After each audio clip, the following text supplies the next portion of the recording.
Hi friends, ప్రతి ఒక్కరికి కూడా వరలక్ష్మి వ్రత శుభాకాంక్షలు అండి. నేనైతే కొంచెం హెల్త్ బాగోక వరలక్ష్మి వ్రతం అనేది ఈ వారం ఆచరించలేకపోయాను. అయినప్పటికీ కూడా పూజ అనేది చేసుకున్నాను. ఎన్నో సంవత్సరాలకు కానీ ఈ రోజు రాదని అంటూ ఉంటారు కదా, అందుకే వరలక్ష్మి వ్రతం అనేది చేసుకోకపోయినా పువ్వులు పళ్ళతో అలంకరించుకొని స్వామి అమ్మవార్లకి ఇలాగ నైవేద్యం అనేది పెట్టుకున్నానండి. పెట్టుకుని ఇలాగ పువ్వులతో అలంకరించుకొని పూజ మాత్రమే చేసుకున్నాను. అష్టోత్తరం కూడా చదువుకున్నాను ఫ్రెండ్స్, ఓపిక చేసుకుని. మీరు ఎలాగ వరలక్ష్మి వ్రతం చేసుకున్నారనేది కూడా నాకు కామెంట్ సెక్షన్లో తెలియజేయండి. మీరంతా కూడా వరలక్ష్మి వ్రతం బాగా చేసుకున్నారని అనుకుంటున్నాను. అలాగే ప్రతి ఒక్కరికి కూడా వరలక్ష్మి వ్రత శుభాకాంక్షలు అండి. ఈరోజు కంపల్సరీ ప్రతి ఒక్కళ్ళము కూడా చక్కగా లక్ష్మీదేవిగా అలంకరించుకొని లక్ష్మీ నారాయణని పూజించుకుని వ్రతం అనేది ఆచరిస్తూ ఉంటాం కదా.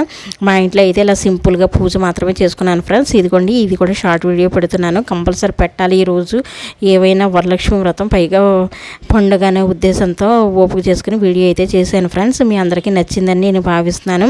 మన ఛానల్ కనుక నచ్చితే ప్లీజ్ సబ్స్క్రైబ్ చేసుకుంటూ ఉండండి ఫ్రెండ్స్. అలాగే లైక్ చేయడం మాత్రం మర్చిపోకండి. ప్రతి ఒక్కరికి కూడా థ్యాంక్ యూ.